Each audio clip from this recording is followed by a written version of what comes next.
യേശു ക്രിസ്തുവിൽ പ്രിയപ്പെട്ടവരെ, നമ്മുടെ പഠന പരമ്പരയുടെ മൂന്നാമത്തെ എപ്പിസോഡിലേക്ക് എല്ലാ മാന്യ പ്രേക്ഷകർക്കും സ്വാഗതം. ദൈവത്തിൻ്റെ പ്രവാചകനായ ഏലിയാവിനെ സംബന്ധിച്ചുള്ള ധ്യാനാത്മക പഠന പരമ്പരയാണ് ഈ ദിവസങ്ങളിലായി നാം ചിന്തിച്ചുകൊണ്ടിരിക്കുന്നത്. കഴിഞ്ഞ ദിവസം ഏലിയാവും ആഹാബ് രാജാവും എന്നുള്ള വിഷയം പഠിക്കുവാൻ ദൈവം നമുക്ക് അവസരം നൽകി. ഇന്ന് ഈ സന്ധ്യാസമയത്ത് ഏലിയാവ് കെരീത്തിൽ എന്നുള്ള വിഷയമാണ് നാം ചുരുക്കമായി ചിന്തിക്കുവാൻ ആഗ്രഹിക്കുന്നത്. ഒരു പക്ഷെങ്കിൽ പരിമിതമായി ഈ വിഷയം കൈകാര്യം ചെയ്യണം എന്നുള്ളതുകൊണ്ട് വിഷയം പറഞ്ഞ് തീർക്കുവാൻ സാധിച്ചു എന്ന് വരില്ല. അങ്ങനെ വന്നാൽ അതിൻ്റെ രണ്ടാം ഭാഗം അടുത്ത ദിവസം അത് പറയാം എന്ന് കർത്താവിൽ ആഗ്രഹിക്കുകയും ചെയ്യുന്നു. പ്രവാചകനായ ഏലിയാവ് ഒളിച്ചിരിക്കുവാൻ ദൈവത്താൽ നിയോഗിതമായ 2 സ്ഥലങ്ങൾ രാജാക്കന്മാരുടെ പുസ്തകത്തിൽ ഏലിയാവിനോട് മുതൽ പ്രസ്താവിച്ചിട്ടുണ്ട്.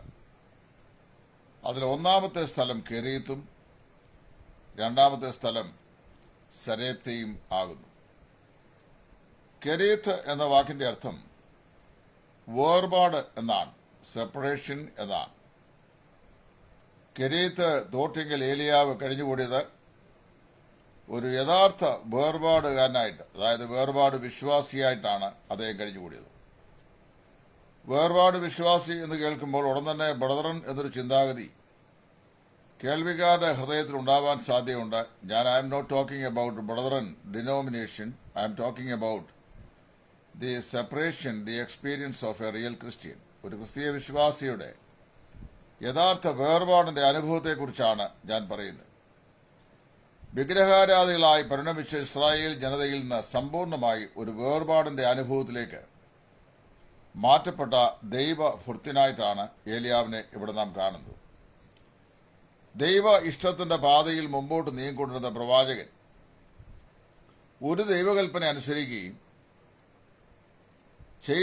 അങ്ങനെ ദൈവകൽപ്പന അനുസരിക്കുകയും ചെയ്ത ദൈവദാസനെ ദൈവം മറ്റൊരു നിയോഗം ഏൽപ്പിക്കുന്നതായിട്ടാണ് ഇവിടെ വായിക്കുവാൻ സാധിക്കുന്നത്. പിന്നെ അവന് യഹോവയുടെ അരുളപ്പാട് ഉണ്ടായതെന്നാൽ എന്ന് ഈ വാക്യത്തിൽ വായിക്കുന്നു. പിന്നെ അവന് യഹോവയുടെ അരുളപ്പാട് ഉണ്ടായതെന്നാൽ എന്ന് പറഞ്ഞാൽ എത്രയോ അനുഗ്രഹിക്കപ്പെട്ട ഒരു സ്ഥിതിയാണ് അവന്റെ ജീവിതത്തിൽ ഉണ്ടാകുന്നത്. അതിനു മുമ്പ് അരങ്ങേറിയ സംഭവത്തോട് മുതലാണ് ഇപ്പോഴുണ്ടായ ദൈവത്തിന്റെ ഈ അരുളപ്പാടിനെ നാം വിവക്ഷിക്കേണ്ടത്. കർത്താവ് പുതുതായി പ്രവാചകനോട് സംസാരിക്കുകയാണ്. പുതുതായി ദൈവം അവനോട് ഏർപ്പെടുകയാണ്. ഒരു സത്യവിശ്വാസിയുടെ ജീവിതത്തിൽ പുതുതായ ദൈവദർശനം അല്ലെങ്കിൽ പുതുതായ ദൈവിക ആലോചന അവന് ലഭിക്കുന്നത് അവൻ മുമ്പുണ്ടായ ആലോചനയോട് എത്രമാത്രം അനുസരണമുള്ളവനായിരുന്നു എന്നുള്ളതിൻ്റെ അടിസ്ഥാനത്തിലാണ്. ആത്മീയ അറിവ് ലഭിക്കുന്നതിനുള്ള സുവർണ നിയമം എന്ന് പറയുന്നത് കേവലം മാനുഷികമായ ബുദ്ധിയല്ല.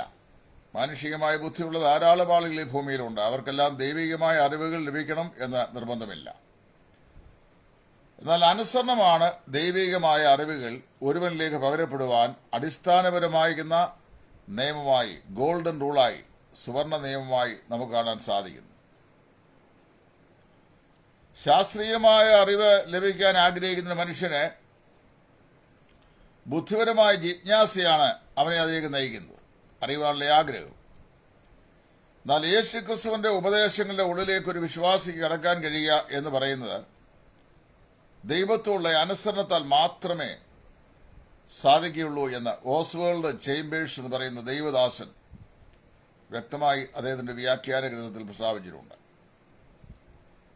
അതുകൊണ്ടാണ് ഇവിടെ പിന്നെ അവന് യഹോവയുടെ അരുളപ്പാട് ഉണ്ടായത് എന്നാൽ എന്ന് ഇവിടെ പറയപ്പെടുന്നത്. JN എന്ന് പറയുന്ന ദൈവഭൃത്യൻ ആ വാക്യത്തെ അദ്ദേഹം ട്രാൻസ്ലേറ്റ് ചെയ്യുമ്പോൾ ഇങ്ങനെയാണ് ചെയ്യുന്നത്: യഹോവയുടെ വചനം അവന്റെ അടുക്കിലേക്ക് വന്നു, അവന് ദൈവവചനം പ്രാപിച്ചു. യഹോവയുടെ വചനം ഏലിയാവിന്റെ അടുക്കിലേക്ക് വരികയും അവൻ ദൈവവചനം ദൈവത്തിൽ നിന്ന് പ്രാപിക്കുകയും ചെയ്തു. ഞാനും നിങ്ങളും വേദപുസ്തകം വായിക്കുന്ന ആളുകളാണ്. എന്നാൽ വേദപുസ്തകം വായിക്കുന്ന നമുക്ക് ദൈവത്തിൻ്റെ വചനം നമ്മുടെ ഹൃദയങ്ങളിലേക്ക് ലഭിക്കാറുണ്ടോ എന്നാലോചിക്കണം. സ്വന്തമായ പരിശ്രമം കൂടാതെ ഏലിയാവിന് ദൈവവചനം ഇവിടെ ലഭിച്ചു എന്നാണ് നമുക്ക് വായിക്കുവാൻ കഴിയുന്നത്. ഒരാൾക്ക് ദൈവവചനം ലഭിക്കുന്നത് സ്വപരിശ്രമത്താലല്ല, മറിച്ച് ദൈവത്തിൻ്റെ പരിശുദ്ധാത്മാവിനാൽ കർത്താവ് അവൻ്റെ ഹൃദയത്തോടെ സംസാരിക്കുകയാണ്. ദൈവത്തിൻ്റെ വചനം വായിക്കുകയും പഠിക്കുകയും ധ്യാനിക്കുകയും ചെയ്യുമ്പോഴാണ് ദൈവം തൻ്റെ വചനത്തിലൂടെ നമ്മോട് സംസാരിക്കുന്നത്. ഭക്തനായൊരു മനുഷ്യൻ ഇങ്ങനെ പറഞ്ഞിട്ടുണ്ട്: പ്രാർത്ഥനയിൽ നാം ദൈവത്തോട് സംസാരിക്കുമ്പോൾ വചനധ്യാനത്തിൽ ദൈവം നമ്മോട് സംസാരിക്കുന്നു. ഈ പുസ്തകത്തിൻ്റെ 17-ാം അധ്യായത്തിൻ്റെ 3-4 വാക്കിൽ വായിക്കുമ്പോൾ തനിക്ക് ദൈവം നൽകിയ അരുളപ്പാട് എന്തായിരുന്നു എന്ന് അവിടെ പ്രസ്താവിച്ചിട്ടുണ്ട്. ഏലിയാവിന് ഈ പ്രത്യേകമായ സമയത്ത് ദൈവം നൽകിയ അരുളപ്പാട് എന്തായിരുന്നു എന്ന് ദൈവം അവിടെ വ്യക്തമാക്കിയിട്ടുണ്ട്. നീ ഇവിടെ നിന്ന് പുറപ്പെട്ട് കിഴക്കോട്ട് ചെന്ന് യോർദാന്റെ കിഴക്ക് കെരീത്ത് തോട്ടിനരികെ ഒളിച്ചിരിക്കുക. തോട്ടിൽ നിന്ന് നീ കുടിച്ചുകൊള്ളണം. അവിടെ നിനക്ക് ഭക്ഷണം തരേണ്ടതിന് ഞാൻ കാക്കയോട് കൽപ്പിച്ചിരിക്കുന്നു. ഒരു വാഗ്ദത്തത്തോടുകൂടിയ വ്യക്തമായ ഒരു കൽപ്പനയാണ് ദൈവം ഈ ഭാഗത്ത് ഏലിയാവിന് നൽകിയത്. ദൈവത്തിൻ്റെ വഴികളിൽ ആദ്യം ഇറങ്ങിത്തിരിക്കുമ്പോൾ ആർക്കും ഉണ്ടാകാൻ സാധ്യതയുള്ള എല്ലാവിധ ഭയങ്ങളും ആശങ്കകളും ഒരു പക്ഷെങ്കിൽ ഏലിയാവിനും മനുഷ്യ നിലയിൽ ഇവിടെ ഉണ്ടായിരിക്കാൻ സാധ്യതയുണ്ട്. കാരണം ഏലിയാവ് നമുക്ക് സമ സ്വഭാവമുള്ള ഒരു മനുഷ്യനാണ്. തൻ്റെ ചിന്താഗതി ഒരു പക്ഷെങ്കിൽ ഏകദേശമൊക്കെ ഇപ്രകാരമായിരിക്കുന്നു എന്ന് ഞാൻ അനുമാനിക്കുകയാണ്. കെരീത്ത് തോട്ടിനരികെ ഒളിച്ചിരിക്കണം പോലും. ആരോരുമില്ലാത്ത ഒരു ഒഴിഞ്ഞ സ്ഥലം. എത്ര കാലം അവിടെ കാത്തിരിക്കേണ്ടായി വരും? അതും പോരായെങ്കിൽ കാക്കകളെയാണ്, ആർക്കും ഭക്ഷണം കൊടുക്കാത്ത, എച്ചിലുകൾ പോലും കൊത്തിപ്പിറക്കി തിന്ന് ആഹരിക്കുന്ന കാക്കകളെയാണ് പ്രവാചകന് ഭക്ഷണം കൊടുക്കാനായി നിയോഗിച്ചിരിക്കുന്നത്. അതുവല്ലോ നടക്കുന്ന സംഗതിയാണോ? തോട്ടിൽ നിന്ന് കുടിക്കാനും പറഞ്ഞിട്ടുണ്ട്. ദേശത്ത് മഴയില്ലാതെ വെള്ളമില്ലാതെ വറ്റി വരളുന്ന ഈ സാഹചര്യത്തിൽ ഇനി അഥവാ അവിടെ തോടുണ്ടെങ്കിൽ ആ തോട് എത്ര കാലം അത് ജലം നൽകും? അത് ഏത് സമയത്തും വറ്റിപ്പോകാൻ സാധ്യതയില്ലേ? വാസ്തവത്തിൽ ഇങ്ങനെയുള്ള നിരവധി ചോദ്യങ്ങളുടെ തിരമാലകൾ തൻ്റെ മനസ്സിൻ്റെ ഉള്ളറയിലേക്ക് ആഞ്ഞടിച്ച് വന്നു എന്ന് ന്യായമായി ചിന്തിക്കാൻ സാധ്യതയുണ്ട്. കാരണം നമുക്ക് സമസ്വഭാവിതനായ മനുഷ്യനാണ് ഏലിയാവ്. മൂകത നിറഞ്ഞതും ആൾപ്പാർപ്പില്ലാത്തതുമായ കാട്ടുപ്രദേശവും മരുഭൂമിയായ കെരീത്ത് തോട്ടലിലേക്ക് പോകാൻ ആവശ്യപ്പെട്ടതും ഒരളവിൽ പറഞ്ഞാൽ ഒട്ടും തന്നെ സ്വാഗതാർഹമായ ഒരു കൽപ്പനയല്ല. എങ്കിലും നമ്മൾ വായിക്കുന്നു, പ്രവാചകന് ദൈവം നൽകിയ നിയോഗം അങ്ങനെയാണ്. പലപ്പോഴും ദൈവം നമുക്ക് നൽകുന്ന പല നിയോഗങ്ങളിലും നമ്മുടെ യുക്തിക്കും ബുദ്ധിക്കും ആലോചനയ്ക്കും ഒരു പക്ഷെങ്കിൽ വശപ്പെടാത്ത, വിധേയപ്പെടാത്ത നിലയിലുള്ള ചിന്താഗതികൾ അല്ലെങ്കിൽ കൽപ്പനകൾ കർത്താവ് നമുക്ക് നൽകാൻ സാധ്യതയുണ്ട്. കെരീത്ത് തോട്ടിന് സമീപേ 2 നിലയിലുള്ള സാധാരണ മാർഗങ്ങളാണ് ദൈവം നിർദ്ദേശിച്ചത്. ഒന്ന്, കാക്കകൾ കൂടിയുള്ള ഭക്ഷണവും തോട്ടിൽ നിന്നുള്ള വെള്ളവും. കാക്കകളോട് കൽപ്പിച്ചിരിക്കുകയാണ് ഭക്ഷണം കൊടുക്കാൻ, വെള്ളം തോട്ടിൽ നിന്ന് കുടിക്കാനും. ഒന്ന് തികച്ചും ഒരു അത്ഭുതത്തിൻ്റെ മാർഗത്തോടെയും മറ്റേത് തികച്ചും സാധാരണമായ രീതിയിലും. ഒരു ദൈവഭക്തന്റെ ജീവിതത്തിൽ സാധാരണമായ നിലയിലും അത്ഭുതം പ്രവർത്തിക്കുന്ന നിലയിലും ദൈവത്തിന് പ്രവർത്തിക്കാൻ കഴിയും എന്ന് വിശ്വസിക്കുവാൻ കഴിയുന്ന ഒട്ടനവധി സംഭവങ്ങൾ പലപ്പോഴും വിശ്വാസ ജീവിതത്തിലുണ്ട്. ഏലിയാവിന്റെ സന്താനം ഒരു ഭാഗം സാധാരണ രൂപത്തിലും മറുഭാഗം തികച്ചും അത്ഭുതകരമായ നിലയിലും ദൈവം ക്രമീകരണം ചെയ്തു എന്നുള്ളത് ഒരു ദൈവഭക്തനെ ദൈവം നടത്തുന്ന ദൈവത്തിന്റെ വഴികളുടെ തികവനെയാണ് ചൂണ്ടിക്കാണിക്കുന്നത്. ദൈവത്തിന്റെ സാധാരണ നിലയിലും ഒരാളെ നടത്താൻ കഴിയും, അസാധാരണമായ നിലയിലും ഒരുവരെ പരിപോഷിപ്പിക്കുവാനായിട്ട് സാധിക്കും. പിന്നെ അവന് യഹോവയുടെ അരുളപ്പാടുണ്ടായതെന്നാൽ നീ ഇവിടുന്ന് പുറപ്പെട്ട് കിഴക്കോട്ട് എന്ന് യോർദാന് അരികെ കിഴക്ക് കെരീത്തോട്ടിനരികെ ഒളിച്ചിരിക്കുക. വാക്യം 2-3. അവൻ പോകേണ്ടത് കിഴക്കോട്ടായിരുന്നു. കിഴക്കെന്ന് പറയുന്നത് സൂര്യോദയത്തിന്റെ ദിശയാണ്. സൂര്യോദയ ദിശ പലപ്പോഴും നമ്മൾ അതിനെ വ്യാഖ്യാനിക്കുന്നത് ക്രിസ്തുവിന്റെ രണ്ടാമത്തെ പ്രത്യക്ഷതയോടുള്ള ബന്ധത്തിലാണ്. എപ്പിസ്കോപ്പൽ സഭാ വിഭാഗങ്ങളിലെ പള്ളികളിൽ വിശുദ്ധ കുർബാനയ്ക്കായി ജനം നിൽക്കുന്നത് കിഴക്കോട്ട് നോക്കിയാണ്. കിഴക്ക് ഭാഗത്താണ് പള്ളിയിലെ ത്രോണോസ് പ്രദർശനമുള്ളത്. കുർബാന എടുത്ത് കൊണ്ടുപോകുന്ന കിഴക്കോട്ടാണ്. ജനം നോക്കി നിൽക്കുന്ന കിഴക്കോട്ടാണ്. ഇതിൻ്റെയൊക്കെ സൂചന എന്ന് പറയുന്നത് പണ്ട് മുതലേ ആളുകൾ വിശ്വസിച്ച് വന്നത് കർത്താവിൻ്റെ പ്രത്യക്ഷത കിഴക്ക് നിന്ന് ഉണ്ടാകുന്നു എന്നുള്ള അർത്ഥത്തിലാണ്. കിഴക്കോട്ട് തിരിയുവാൻ ഇവിടെ പറയുമ്പോൾ വാസ്തവത്തില് കിഴക്കോട്ട് പോകുന്നതിൻ്റെ ആവശ്യകത സ്വന്തം ചിന്തയിൽ സൂര്യാസ്തമനത്തിലേക്കാണ് പോകുന്നതെന്ന് തോന്നിയാലും ഏറെ താമസിയാതെ ശിരസിന്റെ മേൽ കിഴക്കിന്റെ നീതി സൂര്യൻ ഉദിക്കും എന്നുള്ള പ്രത്യാശ ഒരു ദൈവപൈതലിന്റെ ജീവിതത്തിൽ ഉണ്ടാകുന്നു എന്നൊരു ചിന്ത ഈ ഭാഗത്ത് ലഭ്യമാണ്. കർത്താവിന്റെ മുഖത്തേക്ക് നോക്കിക്കൊണ്ട് അവൻ കിഴക്കോട്ട് പോവുകയാണ്. കെരീത്ത് തോട് യോർദാന് കിഴക്ക് ഭാഗത്താണ്. യോർദാൻ എന്ന് പറയുന്ന മരണത്തിന്റെ ചിത്രമാണ്. യോർദാന് കിഴക്കെന്ന് പറയുമ്പോൾ മരണത്തിന് അപ്പുറത്ത് ഉള്ള നമ്മുടെ പ്രത്യാശയാണ് അത് വേദപുസ്തകത്തിൽ ഓർപ്പിക്കുന്നത്. പൂർണ്ണമായ രക്ഷയെ ഒരു വിശ്വാസിയുടെ വെളിപ്പെടുത്തുന്ന മനോഹരമായ രംഗമാണ്. ആ യോർദാന്റെ അടുത്ത് പോയി ഒളിച്ചിരിക്കുക എന്നാണ് ദൈവം കൽപ്പിച്ചത്. നീ യോർദാൻ സമീപമുള്ള കെരീത്തിൽ പോയി നിന്നെ തന്നെ ഒളിച്ചിരിക്കുക. ഒളിച്ചിരിക്കുക എന്ന് പറഞ്ഞു കഴിഞ്ഞാൽ ജീവരക്ഷയ്ക്കായിട്ട് ദൈവം ഒരു മാർഗം നിർദ്ദേശിച്ചു ചിന്തിക്കാൻ ന്യായമില്ല. കാരണം ആഹാബിന്റെ മുമ്പിൽ യാതൊരു ആപത്തും കൂടാതെ അവിടെ നിന്ന് ഇനി ഞാൻ കൽപ്പിച്ചിട്ടല്ലാതെ ആകാശത്ത് മഞ്ഞും മഴയും ഉണ്ടാകുകയില്ല എന്ന് അല്പം മുമ്പെയാണ് ഇദ്ദേഹം പറഞ്ഞു പോകുന്നത്. അതുകൊണ്ട് ആഹാബിന്റെ കണ്ണിന് മുമ്പിൽ നിന്ന് രക്ഷാമാർഗത്തിനായി അദ്ദേഹം പോയി കാണാത്തൊരു സ്ഥലത്ത് ആയിരിക്കുക എന്നുള്ള അർത്ഥമല്ല ഇതിനുള്ളത്. മറിച്ച് ഈ വാക്കിന്റെ ശരിയായ അർത്ഥം അകന്നിരിക്കുക എന്നാണ്. കീപ്പിംഗ് എവേ ഫ്രം, അകന്നിരിക്കുക എന്നുള്ളതാണ്. കുറച്ചുനാളത്തേക്ക് അകന്നിരിക്കുക. എവിടെ അകന്നിരിക്കുന്നു? വിഗ്രഹാരാധികളായി പരസംഗം ഹേതുവായി മലിനപ്പെട്ടിരിക്കുന്ന, ദൈവത്തെ അനുസരിക്കാത്ത, ജീവനുള്ള ദൈവത്തെ സേവിക്കാൻ മടിക്കുന്ന അവിശ്വസ്തരായ ജനത്തിന്റെ ഇടയിൽ നിന്ന് കുറെ മാറി അകന്ന് ഇരിക്കുക. തന്റെ വിശ്വസ്തദാസനെ അവിശ്വസ്തരായ ജനത്തിന്റെ ഇടയിൽ നിന്ന് കുറെ നാളത്തേക്ക് അകറ്റിക്കളയുക. അവരുടെ മധ്യത്തിൽ പ്രവർത്തിച്ചുകൊണ്ടിരുന്ന ഒരു വിശ്വസ്തദാസനെ അവരുടെ മധ്യത്തിൽ നിന്ന് മാറ്റിക്കളയുക എന്നുള്ളതാണ് ദൈവം ഇവിടെ ചെയ്തത്.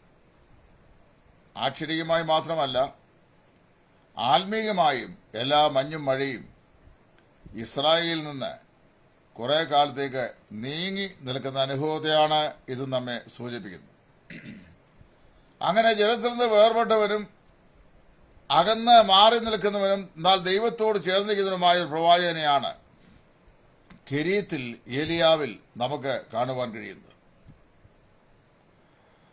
കർത്താവ് ഒരുവനെ മരുഭൂമിയിലേക്കും യോർദാന് കിഴക്കുള്ള കെരീത്തിലേക്കും പറഞ്ഞയച്ചിട്ട് അവൻ തന്റെ ജനത്തിന്റെ കയ്യിൽ നിന്ന് വേർപെട്ട് ഒറ്റയ്ക്ക് ആയിരിക്കുവാൻ അവൻ അനുഭവം ഉണ്ടായി കഴിഞ്ഞാൽ അവന് ഏറെ നിരാശഭരിതനായി തീരുക സ്വാഭാവികമാണ്.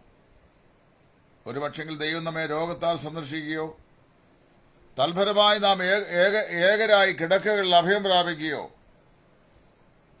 കിടക്കമേലോ മുറിയിലോ ഒക്കെ നാം ഒറ്റപ്പെട്ടവരായി നമ്മുടെ സ്നേഹിതന്മാരാൽ ഉപേക്ഷിക്കപ്പെട്ടവരായി അവരാൽ വിസ്മരിക്കപ്പെട്ടവരായി ആയിരിക്കുന്ന ഒരവസ്ഥയിലേക്ക് ഞാനും നിങ്ങളും ഒരു പക്ഷെങ്കിൽ വന്നു എന്ന് വരാം. ദാവീദ് ഒരിക്കൽ പറഞ്ഞു, ഞാൻ മേശയ്ക്കിൽ പ്രവാസം ചെയ്തുകൊണ്ടും കേദാർ കൂടാരങ്ങളിൽ കഴിയുന്നുകൊണ്ടും എനിക്ക് അയ്യോ കഷ്ടം എന്ന് ദാവീദ് വിലപിച്ചതായി നമ്മൾ വായിക്കുന്നു.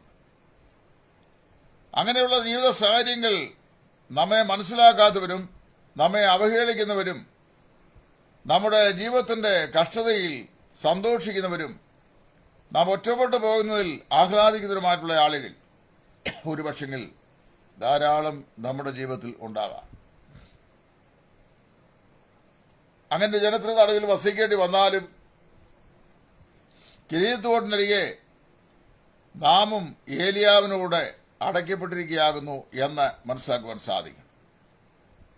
നമ്മെ മനസ്സിലാക്കാത്ത, നമ്മുടെ ശുശ്രൂഷയെ മനസ്സിലാക്കാത്ത, നമ്മുടെ ശുശ്രൂഷകളെ ആദരിക്കാത്ത, നാം ദൈവസ്ഥനിൽ വിശുദ്ധിയോടെ നിൽക്കുകയും കർത്താവിന് വേണ്ടി മുഖപക്ഷം കൂടാതെ നീതിയോട് സംസാരിക്കുകയും പാപത്തെ ശാസിക്കുകയും പാപത്തോട് സഖ്യത പുലർത്താതിരിക്കുകയും തികച്ചും വേർപാടിന്റെ അനുഭവത്തിൽ ജീവിക്കാൻ ആഗ്രഹിക്കുകയും ചെയ്യുമ്പോൾ വിവിധങ്ങളായ പാപങ്ങളെ താലോലിക്കുകയും പാപങ്ങളെ സഹിക്കുകയും പാപത്തിന് വിരോധമായി സംസാരിക്കുന്നവരെ എതിർക്കുകയും ചെയ്യുന്ന ജനത്തിന് നടുവിൽ ഒരുപക്ഷെങ്കിൽ കെരീത്തിലെ ഏകാന്തത സത്യസന്ധരായ ദൈവദാസന്മാർക്ക് ദൈവം നൽകി എന്ന് വരാം.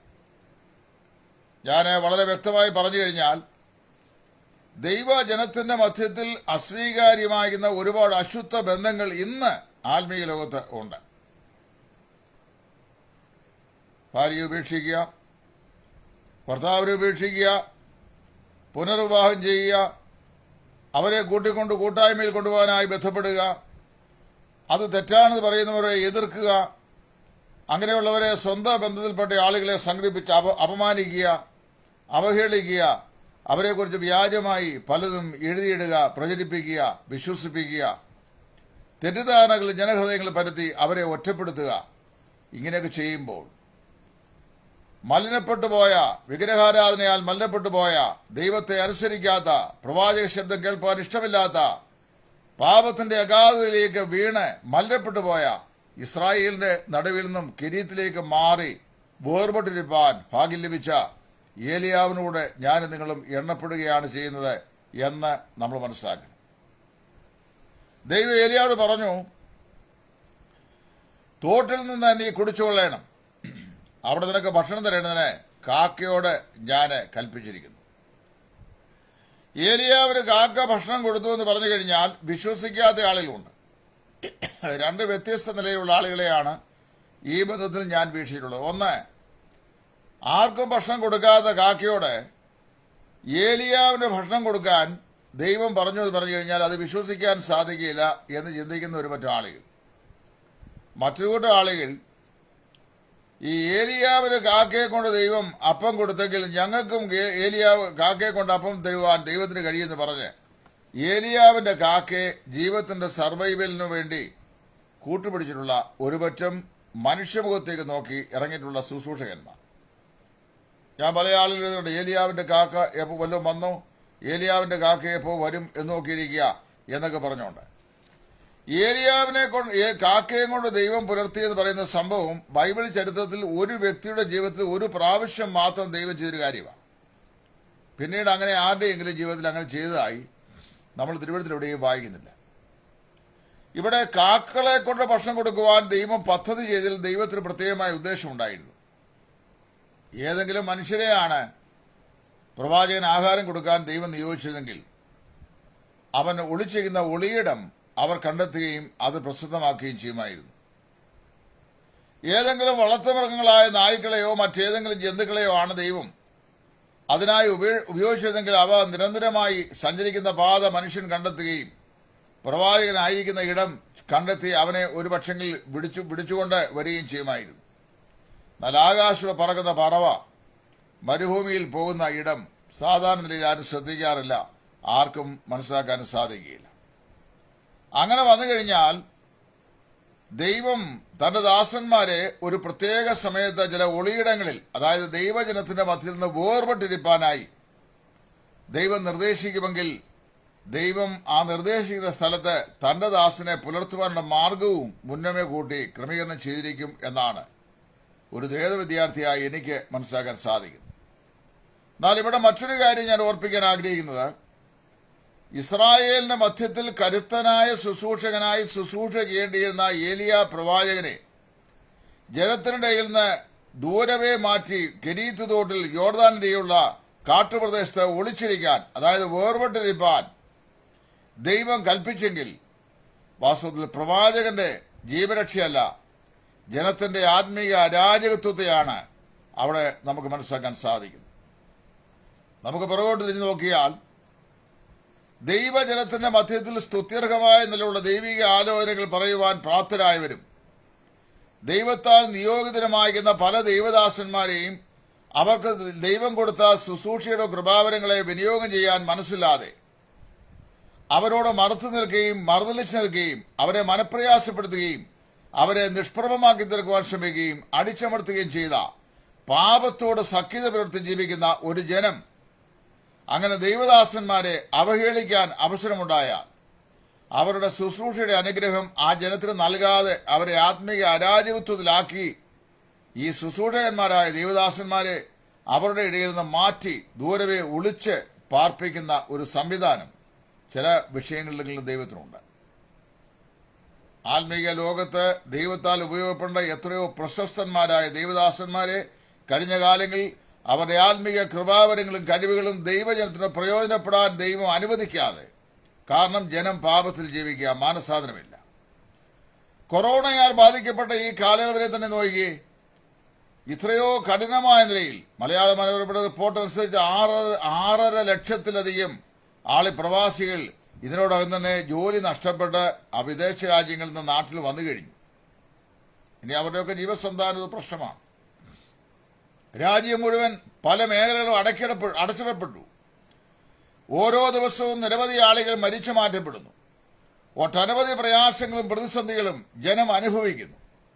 ഇങ്ങനെയൊക്കെ ആയിട്ടും യഥാർത്ഥമായ ഒരു മാനസാന്തരം ഉണ്ടാകാതെ കയ്പും വിദ്വേഷവും പരസ്പരമുള്ള ചെളിവാരിയെറിയലും അപവാദ ശരങ്ങളും മറ്റുള്ളവരെ വീർപ്പുമുട്ടിക്കലും നിദ്രാവിഹീനരാകത്തക്ക നിലയുള്ള ദോഷപ്രവൃത്തികളും ഒക്കെ ചെയ്തുകൊണ്ട് ജനം മുന്നേറുമ്പോൾ ആ ജനത്തിന് പല ദൈവഭക്തന്മാരുടെയും ശുശ്രൂഷകൾ ദൈവം നൽകാതെ അവരെ അവരുടെ ഇടയിൽ നിന്ന് മാറ്റി നിർത്തുന്ന ഒരനുഭവം ഏലിയാവിൽ നമുക്ക് കാണുവാൻ സാധിക്കും. കാക്കകൾ പൊതുവെ അശുദ്ധ വർഗത്തിൽപ്പെട്ട ജീവിയാണ്. അവ ആർക്കും ഭക്ഷണം കൊടുക്കില്ലെന്ന് മാത്രമല്ല മറ്റുള്ളവരുടെ ഭക്ഷണം കൂടെ അപഹരിച്ചുകൊണ്ട് പോകുന്നതാണ്. അങ്ങനെയുള്ള ഒരു ജീവിയെ ദൈവദാസനായി പ്രവാചകനെ പോറ്റിപ്പുലർത്തുവാൻ ദൈവം ഫലമേൽപ്പിച്ചു എന്ന് പറഞ്ഞു കഴിഞ്ഞാൽ കൃപയാൽ രക്ഷിക്കപ്പെട്ട ഒരു പാപിയുടെ ചിത്രം ഇവിടെ നമുക്ക് കാണാൻ കഴിയും. ക്രിസ്തു മൂലം ഒരുവൻ ലഭിക്കുന്ന രൂപാന്തരത്തിന്റെ വലിയ ദൃഷ്ടാന്തം ഈ സംഭവത്തിൽ കൂടെ പരിശുദ്ധാത്മാവ് നമ്മെ അനുസ്മരിപ്പിക്കുകയാണ്. അവിടെ കർത്താവ് പറയുന്നു, ഞാൻ കാക്കയോട് കൽപ്പിച്ചിരിക്കുന്നു. ഞാൻ കൽപ്പിച്ചു കൊള്ളാമെന്നല്ല, നീ കെരീത്തിൽ യോർദാന് കിഴക്കുള്ള കെരീത്ത് തീരിലേക്ക് പോകണം, കെരീത്തിലെ തോട്ടിൽ നിന്ന് കുടിക്കണം, അത് സാധാരണ നിലയിലുള്ള ജീവസന്ധാരണ മാർഗമാണ്. എന്നാൽ നിന്റെ ഭക്ഷണത്തിനായി ഞാൻ കാക്കയോട് കൽപ്പിച്ചു കൊള്ളാം എന്നല്ല ദൈവം പറഞ്ഞത്. I have commanded the ravens to feed thee. ഞാൻ എന്ത് ചെയ്യുന്നു? നിന്നെ പോഷിപ്പിക്കേണ്ടതിന്, നിന്നെ പോറ്റിപ്പുലർത്തേണ്ടതിന്, നിനക്ക് അപ്പവും ഇറച്ചിയും നൽകേണ്ടതിന് കാക്കയോട് കൽപ്പിച്ചിരിക്കുന്നു എന്നാണ് പറഞ്ഞത്. നീ പോയി കൽപ്പിച്ചോളാം, നീ പോയിക്കൊള്ളുമെന്നല്ല, കൽപ്പിച്ചിരിക്കുന്നതാണ്. നമ്മുടെ നാളെയിലേക്ക് ദൈവം ഇന്ന് തന്നെ കടന്നിരിക്കുന്നുവെന്നാണ് FB മേയർ എന്ന് പറയുന്ന ദൈവദാസൻ ഈ വാക്യാംശത്തെക്കുറിച്ച് പറയുന്ന വിശദീകരണം. നമ്മുടെ നാളെയിലേക്ക് ഇന്ന് തന്നെ ദൈവം കടന്നിരിക്കുകയാണ്. TK ശമർ സാർ എഴുതിയപ്പോൾ ഇങ്ങനെ എഴുതി, നാളെ എന്ത് നടക്കും ഞാൻ അറിയുന്നില്ല, നാളെ എന്നെ കരുതുന്നവൻ അറിഞ്ഞിടുന്നു. നാളെ എന്താണ് നടക്കാൻ പോകുന്നതെന്ന് നമുക്ക് ഇന്ന് അറിയാൻ വയ്യ. പക്ഷേ നമ്മുടെ നാളെയിലേക്ക് ദൈവം ഇന്ന് തന്നെ കടക്കുകയും നമ്മുടെ നാളേക്ക് വേണ്ടി ദൈവം ഇന്ന് തന്നെ കരുതുകയും ചെയ്യുന്നു.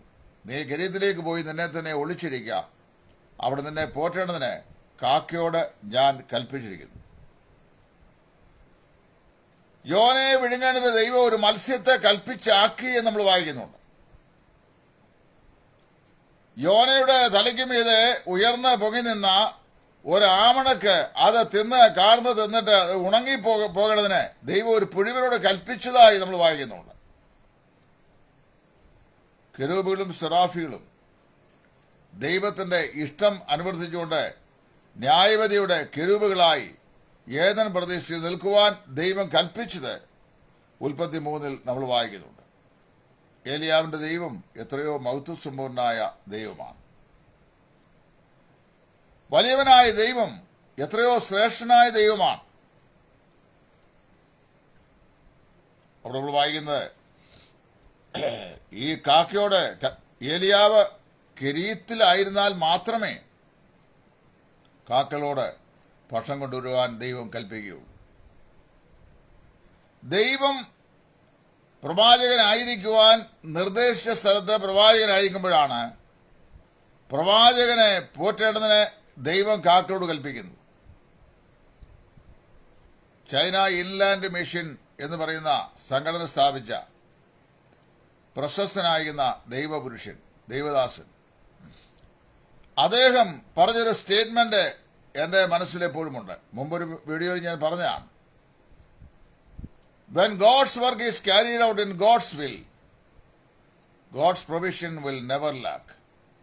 ദൈവത്തിൻ്റെ വേല ദൈവത്തിൻ്റെ ഇഷ്ടപ്രകാരം ദൈവം നിയോഗിച്ച സ്ഥലത്ത് നാം പ്രവർത്തിക്കുമ്പോൾ ആ പ്രവർത്തനത്തിന് ആവശ്യമായതൊക്കെയും ദൈവം മുൻകരുതും, അതിന് യാതൊരു കുറവും ഉണ്ടാകുകയില്ല എന്ന് വളരെ വ്യക്തമായി അദ്ദേഹം പ്രസ്താവിച്ചിട്ടുണ്ട്.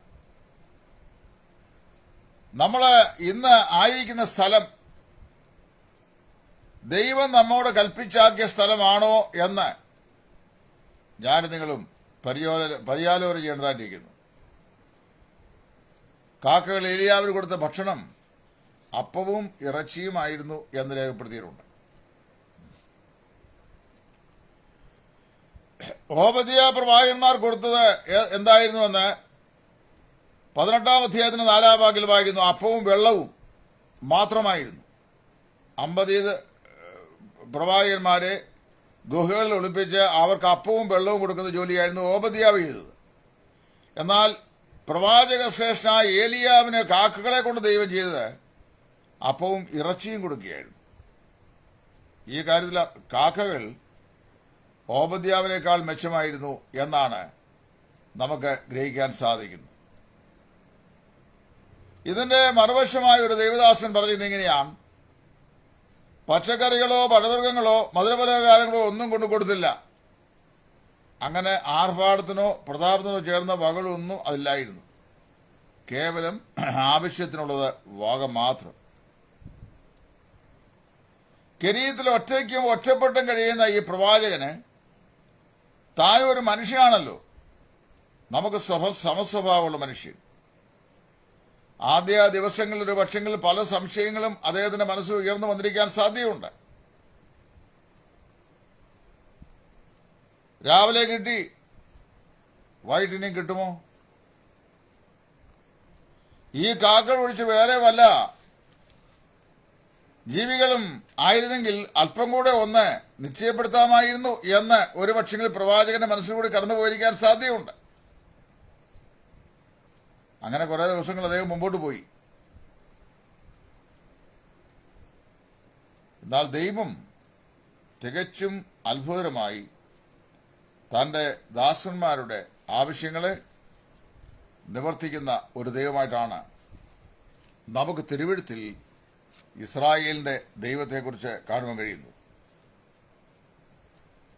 കെരീത്ത് തോട്ടിലേക്ക് ചെന്ന ശേഷവും പോകുമ്പോഴും അവിടെ ചെന്നതിന് ശേഷവും ഏതാനും ദിവസങ്ങൾ ഏലിയാവിന് വേണ്ടുവോളം സംശയങ്ങളും ആശയങ്ങളും ഉണ്ടായിരുന്നെങ്കിലും പിന്നീട് അതെല്ലാം അവൻ്റെ ജീവിതത്തിൽ നിന്ന് മാറിക്കിട്ടി. പുതിയ സാഹചര്യവുമായി താൻ ഏറെക്കുറെ ഇതിനോടകം തന്നെ ഇണങ്ങിച്ചേർന്ന് കഴിഞ്ഞിരുന്നു.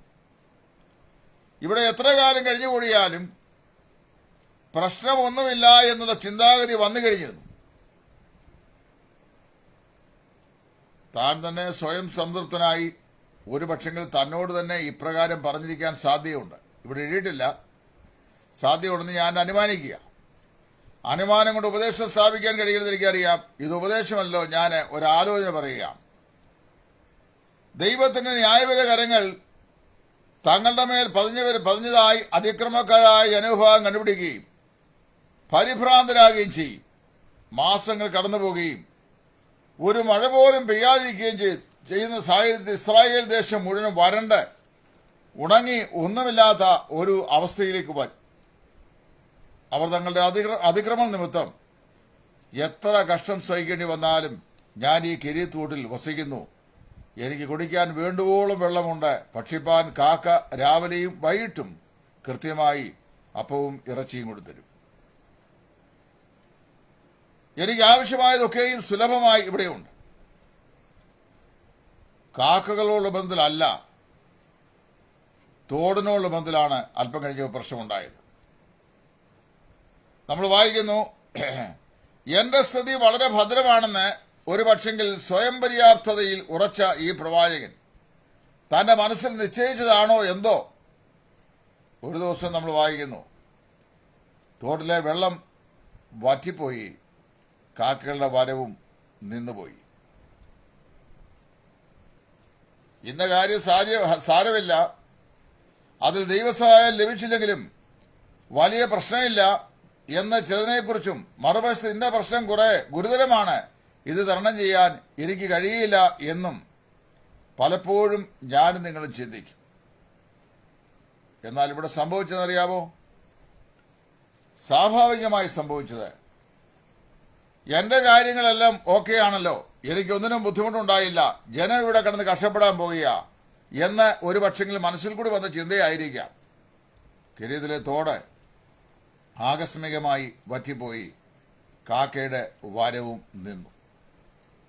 ഞാനെൻ്റെ മനസ്സിൽ ഇങ്ങനെ ചിന്തിക്കുകയാണ്, ഏലിയാവ് കൃത്യമായി രാവിലെ എഴുന്നേൽക്കും, തൻ്റെ വായൊക്കെ വൃത്തിയാക്കി, നമ്മുടെ ഇന്നത്തെ ഭാഷയിൽ പറഞ്ഞ ബ്രഷൊക്കെ ചെയ്ത് കുളിച്ച് വൃത്തിയായി, കിരീതിലെ തോട്ടിലെ വെള്ളത്തിൽ കുളിച്ച് വൃത്തിയായി ബ്രേക്ക്ഫാസ്റ്റിനായി താന് തയ്യാറായിരിക്കുമ്പോൾ കാക്ക അപ്പവും ഇറച്ചിയുമായി വരും.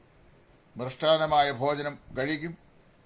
കിരീത്തിൽ താന് വേർപെട്ട് ഇരിക്കുകയാണ്. സന്ധ്യയാകുമ്പോൾ സന്ധ്യാഭക്ഷണവും കൃത്യമായി കൊണ്ടുകൊടുക്കും. തൻ്റെ കാര്യം സ്വയം പര്യാപ്തത്തിലായല്ലോ എന്ന് ആശ്വസിച്ച് ഏലിയാവ് ഇരിക്കുന്ന സമയത്താണ്, എനിക്ക് വേണ്ടുന്നതെല്ലാം ഉണ്ട്, സുലഭമായും ഇരിക്കുന്നു, എൻ്റെ കാര്യത്തിന് മുടക്കം ഉണ്ടാകുകയില്ല എന്ന് ചിന്തിച്ച് എല്ലാ ദിവസവും മുമ്പോട്ട് പോകുമ്പോൾ ഒരു പക്ഷെങ്കിൽ ഇതൊരു പതിവായിരുന്നിരിക്കണം. രാവിലെ എഴുന്നേൽക്കുക, ബ്രഷ് ചെയ്യുക, കുളിക്കുക, കാക്കയെ നോക്കിയിരിക്കുക. സന്ധ്യയാകുമ്പോൾ കിടക്കാൻ പോകുന്നതിന് മുമ്പ് കാക്കയെ നോക്കിയിരിക്കുക.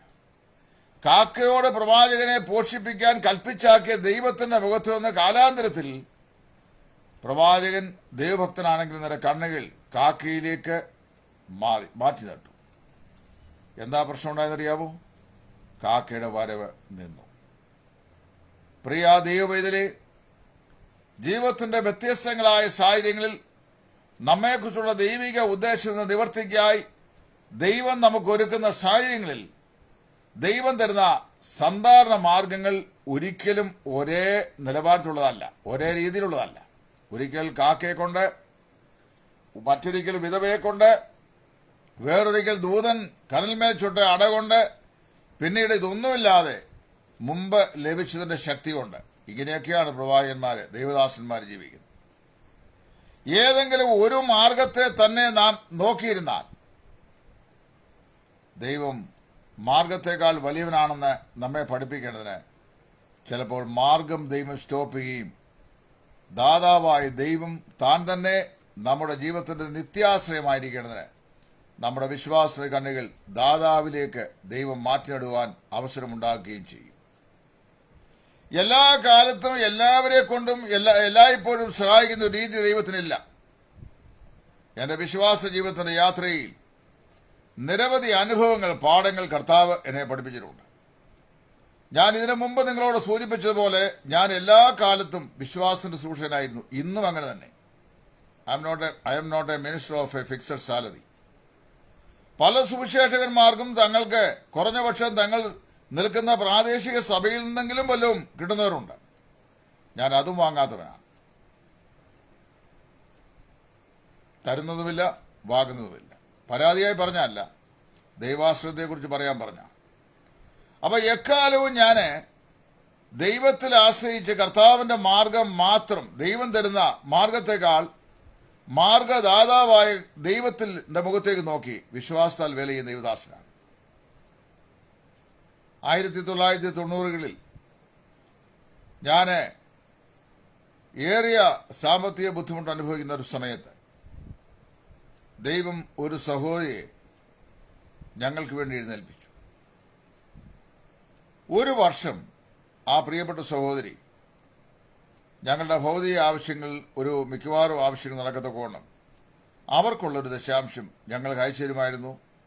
ആ ഒരു വർഷം കഴിഞ്ഞപ്പോൾ ആ സഹോദരി അത് നിർത്തി.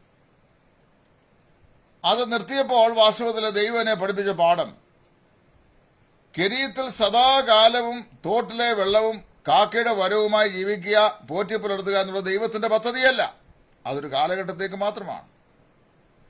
അത് കഴിഞ്ഞപ്പോൾ മറ്റ് വ്യത്യസ്തമായ ചില മാർഗം കൂടെ ദൈവം എന്നെ നടത്തി. അനുഭവത്തിൻ്റെ ഏടുകൾ എഴുതുമ്പോൾ സത്യസന്ധമായി മാർഗം തരുന്ന ദൈവത്തെക്കാൾ മാർഗദർശിയായ ദാതാവിൻ്റെ വഴികൾ എത്രയോ ബൃഹത്തായതും എത്രയോ മഹത്വരമായതും എന്ന് ഞങ്ങളെ പഠിപ്പിച്ച ഒരുപാട് അനുഭവത്തിൻ്റെ പാഠങ്ങൾ, ചൂടുള്ള അനുഭവങ്ങൾ ഞങ്ങളുടെ ജീവിതത്തിലുണ്ട്. ഞാനിത് പറയുമ്പോൾ ഒരു പക്ഷെങ്കിൽ നിങ്ങൾ ചിന്തിക്കും, ഞാൻ പെന്തക്കോസുകാരോട് ചേർന്ന് സാക്ഷ്യം പറയാം. എൻ്റെ പ്രിയപ്പെട്ടവരെ, ഞാൻ പറയട്ടെ, ദൈവം ജീവിതത്തിൻ്റെ ആവശ്യങ്ങളുടെ മുമ്പാകെ, ഒരു കാലത്തും ഞങ്ങളുടെ ആവശ്യങ്ങളുടെ മുമ്പാകെ ഒരേ മാർഗത്തിലൂടെ ദൈവം ഞങ്ങളെ നടത്തിയിട്ടില്ല. മാർത്തോമാസഭയിൽ നിന്ന് ഏകനായി രക്ഷിക്കപ്പെട്ട് വേർപെട്ട ദൈവത്തിന്റെ മധ്യത്തിലെ വിശ്വാസത്തിലേക്ക് വിശ്വാസവും വചനത്തിൻ്റെ പരമാർത്ഥതയും അറിഞ്ഞ് ആ വിശ്വാസം നിലനിൽക്കുവാൻ വന്ന ഞങ്ങൾ അന്നും ഇന്നും മാർഗദാതാവായ കർത്താവിലേക്ക് നോക്കി, ഞാൻ എൻ്റെ കണ്ണ് പർവ്വതങ്ങളിലേക്ക് ഉയർന്നു, എൻ്റെ സഹായം എവിടുന്ന് വരും? എൻ്റെ സഹായം ആകാശത്തെയും ഭൂമിയും ഉണ്ടാക്കിയ യഹോവയിൽ നിന്ന് വരുന്നു എന്ന് സംഗീതകാരൻ ആശ്വസിച്ചതുപോലെ മാർഗദാതാവായ കർത്താവിൻ്റെ മുഖത്തേക്ക് നോക്കിയാണ് അന്നും ഇന്നും ജീവിക്കുന്നത്. ഏലിയാവ് എത്ര കരുത്തരായ പ്രവാചകനായിരുന്നിട്ടും ദാതാവായ ദൈവത്തെക്കാൾ ദാനത്തിലേക്ക് ദൃഷ്ടി പതിഞ്ഞു പോയതാണോ ദാനം അവിടെ വെച്ച് തീരുകയും താൻ കെരീത്തിൽ നിന്ന് വാങ്ങിപ്പോവുകയും ചെയ്യേണ്ടായി വന്നു എന്ന് നമ്മൾ വായിക്കുന്നു. ക്രിസ്തീയ ജീവിതത്തിൻ്റെ ശുശ്രൂഷയുടെ അനുഭവങ്ങളിൽ ഒരു വേള കെരീത്തിൽ നിന്ന് ഒളിച്ചിരിക്കുവാൻ ദൈവം നമ്മോട് കൽപ്പിച്ചേക്കാം. ആർക്കും നമ്മുടെ ശുശ്രൂഷ ആവശ്യമില്ലാത്ത, ആർക്കും നമ്മെക്കൊണ്ട് ഒരു ശുശ്രൂഷ ലഭിക്കാൻ ദൈവം അനുവദിക്കാത്ത ഒളിച്ചിരിക്കുന്ന ഒരു കാലം ഉണ്ടാവാം. അത് കഴിഞ്ഞാൽ ദേശത്തെ ഏറ്റവും ദരിദ്രയായിരിക്കുന്ന ഒരു വിധവയുടെ സഹായം കൊണ്ട് പ്രവാചകനെ പോറ്റിപ്പുലർത്തുന്ന ജീവിതാനുഭവത്തിലേക്ക് ദൈവം അവനെ കൊണ്ടുവന്നു എന്ന് വരാം. ക്രൈസ്തവ സഭയുടെ ചരിത്രം പഠിച്ചാൽ കോടീശ്വരന്മാരായ ധനാഢ്യന്മാരെ കൊണ്ടോ വലിയ ബാങ്ക് ബാലൻസ് ഉള്ള റിച്ച് പീപ്പിളിനെ കൊണ്ടോ അല്ല, കർത്താവിനെ സ്നേഹിക്കുന്ന, സുവിശേഷത്തെ സ്നേഹിക്കുന്ന സാധാരണക്കാരിൽ സാധാരണക്കാരായ സാധാരണ വിശ്വാസികളെ കൊണ്ടാണ് പല ദൈവ പുരുഷന്മാരുടെയും അനുഗ്രഹീതമായ ശുശ്രൂഷയ്ക്ക് ദൈവം കൈത്താകൾ നൽകിയിട്ടുള്ളത്, അവരുടെ ശുശ്രൂഷയെ അനുഗ്രഹിച്ചുള്ളത് എന്ന് സഭാ ചരിത്രത്തിലൂടെ നമുക്ക് പഠിക്കാൻ സാധിക്കുന്നു. ഞാനിവിടെ നിർത്തുകയാണ്. കർത്താവിന് വെച്ചാൽ നാളെ രാത്രി ഇതിൻ്റെ തുടർമാനമായ ചിന്ത ഞാൻ പറയുന്നതായിരിക്കും. നമ്മെ നിയോഗിച്ചവൻ, അവൻ കെരീത്തിലോട്ടാണ് നിയോഗിക്കുന്നതെങ്കിൽ സരോത്തിലായിട്ടാണ് നിയോഗിക്കുന്നത്, മരുഭൂമിയിലേക്കാണ് നിയോഗിക്കുന്നത്, എവിടെയായാലും അവിടെ തൻ്റെ ഹിതത്തിൻ്റെ ആലോചനയ്ക്ക് ശുശ്രൂഷ ചെയ്യുന്ന തൻ്റെ ദാസന്മാരുടെ ആവശ്യങ്ങൾ തൻ്റെ ആലോചന പ്രകാരം നിവർത്തിപ്പാൻ അവിടുന്ന് വിശ്വസ്തനാണ്, മതിയായവനാണ്. കാക്കയെ കൽപ്പിച്ചാക്കിയ ദൈവമാണെങ്കിൽ കാക്ക വരണ്ട എന്ന് കൽപ്പിക്കാനും സർവശക്തനായ ദൈവത്തിന് അധികാരമുണ്ട്. കൊടുക്കാൻ കൽപ്പിച്ചതും ദൈവമാണ്, കാക്കയോട് വരണ്ട എന്ന് പറഞ്ഞതിനെ സ്റ്റോപ്പ് ചെയ്തതും ദൈവമാണ്. ഞാൻ ഇതിനെ പറയാൻ ഇത് ആഗ്രഹിച്ചു വെച്ച് കഴിഞ്ഞാൽ, ദാനങ്ങളിലല്ല ദാതാവിലാണ് ഞാൻ നിങ്ങളും ശ്രദ്ധ വയ്ക്കേണ്ടത്. നശിച്ചു പോകുന്ന അപ്പത്തിലോ ഇറച്ചിയിലോ അല്ല, അനശ്വരനായ ദൈവത്തിൽ, അവയെ നമ്മുടെ ജീവസന്ധാരണമായി നൽകുവാൻ കഴിയുന്ന ദൈവത്തിൽ ആശ്രയിക്കുവാൻ നമുക്ക് സാധിക്കും.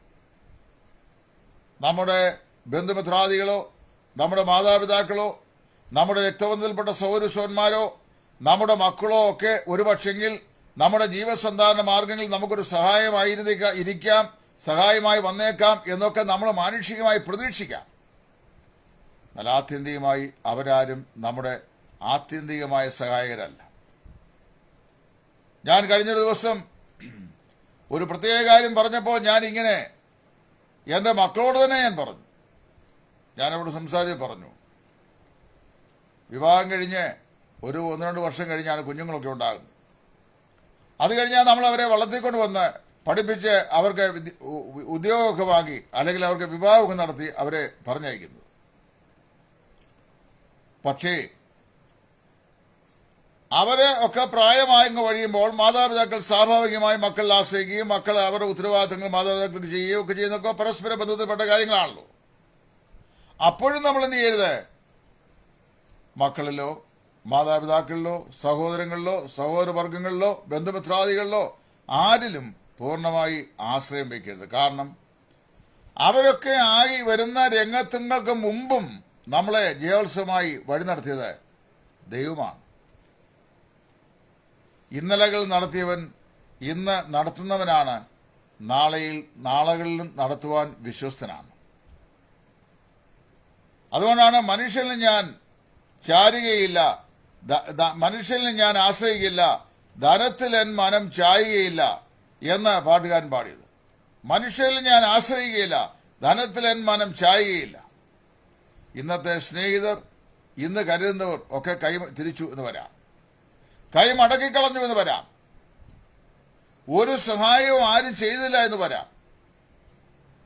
നമ്മെ കാണുന്നവർ കാണുന്നില്ല എന്ന നിലയിൽ ആ വഴുതി മാറിപ്പോയേക്കാം. കരുതാൻ വാസ്തവത്തിൽ കരുതുമെന്ന് നമ്മൾ പ്രതീക്ഷിച്ചവർ നിസ്സഹായരായി ഒന്നും ചെയ്യാതെ മാറി നിന്നു എന്ന് വരാം. നമ്മുടെ മോറൽ ഒബ്ലിഗേഷൻ ചെയ്യേണ്ടവർ അത് ചെയ്യാതെ അനർഹരെ സഹായിക്കുകയും നമ്മളെ അവഗണിക്കുകയും ചെയ്തു എന്ന് വരാം. അതൊക്കെ ആയിരുന്നാലും ദൈവത്താൽ വിളിച്ച് ഓർമ്മിക്കപ്പെട്ട തൻ്റെ ഭക്തന്മാരുടെ ആവശ്യങ്ങൾക്ക് ആര് നമ്മെ വിളിച്ചുവോ അവനാണ് ഉത്തരവാദി. അവൻ അന്ത്യം വരെയും പുലർത്തുവാൻ വിശ്വസ്തനാണ്. അപ്പോസ്തലനായ പൗലോസ് തീമോഥെയോസ് ലേഖനത്തിൽ ഇങ്ങനെ പറയുകയാണ്, ഞാൻ ആരെ വിശ്വസിക്കുന്നുവെന്ന് ഞാൻ അറിയുന്നു, അവൻ എൻ്റെ ഉപനിധി ആ ദിവസം വരെ സൂക്ഷിപ്പാൻ ശക്തനെന്ന് ഉറച്ചുപിടിക്കുന്നു. കൊടുക്കുവാൻ കാക്കയോട് കൽപ്പിച്ചവൻ ദൈവമാണെങ്കിൽ ഒരു ആഹാബിനും ഒരു ഇസബേലിനും ഒരു ആഹാബ് സന്തതികൾക്കും ഒരു ഇസ്രായേലിയ വിഗ്രഹാരാധിക്കും പ്രവാചകനുള്ളത് മുടക്കുവാൻ കഴിയില്ല. ആർക്കും ഒരിക്കലും മുടക്കാൻ കഴിയാത്ത പറവയാദികളോട് കൽപ്പിച്ച് അവയെ കൊണ്ടുപോലും തൻ്റെ ദാസന്മാരെ പുലർത്തുവാൻ വിശ്വസ്തനായ ദൈവത്തെയാണ് നാം സേവിക്കുന്നത്. നാം മറുഭാഗമുണ്ട്, കൊടുക്കണ്ട എന്ന് ദൈവം കൽപ്പിച്ചാൽ ലോകത്തിൽ ആരെല്ലാം ശ്രമിച്ചാലും ആ മാധ്യമത്തിലൂടെ പ്രവാചകരെ ലഭിക്കാതിരിക്കാനും ദൈവം ക്രമീകരണം ചെയ്യും. എന്തിനാ അങ്ങനെ ചെയ്തറിയാവോ? ലഭിച്ചാലും ഇല്ലെങ്കിലും, അനുകൂലമായാലും പ്രതികൂലമായാലും, സമ്പത്തായാലും ദാരിദ്ര്യമായാലും, ആരോഗ്യമായാലും അനാരോഗ്യമായാലും, ജീവിതത്തിൻ്റെ സാഹചര്യങ്ങൾ എന്തു തന്നെയായിരുന്നാലും നമ്മുടെ വിശ്വാസത്തിൻ്റെ കണ്ണുകൾ എല്ലായ്പ്പോഴും നമുക്ക് വേണ്ടി കരുതുന്ന കർത്താവിൻ്റെ മുഖത്തേക്ക് മാത്രം ആയിരിക്കണം എന്നുള്ളതുകൊണ്ടാണ്. എൻ്റെ വാക്കിൽ ഞാൻ അവസാനിപ്പിക്കട്ടെ. നമ്മുടെ കണ്ണുകൾ, വിശ്വാസത്തിൻ്റെ കണ്ണുകൾ, താൽക്കാലികമായി ജീവരക്ഷയ്ക്കായി ദൈവം ഒരുക്കിയ ക്രമീകരണമായ കാക്കയുടെ വരവിലേക്കോ അതോ കാക്കയെ കാക്കയോട് കൽപ്പിക്കുവാൻ അധികാരസ്ഥനായ വിശ്വാസത്തിൻ്റെ നായകനും പൂർത്തിവരുന്നതുമായ യേശുവിലേക്ക് മാത്രമോ എന്ന് നമുക്ക് നമ്മെ തന്നെ ആത്മപരിശോധന ചെയ്ത് നമ്മുടെ ജീവിതത്തിൻ്റെ എല്ലാ ആശ്രയവും കർത്താവ് താൻ തന്നെ ആയിരിക്കട്ടെ എന്ന് ആശംസിച്ചുകൊണ്ട് തൽക്കാലം നിർത്തുന്നു. ദൈവം എല്ലാവരെയും അനുഗ്രഹിക്കട്ടെ.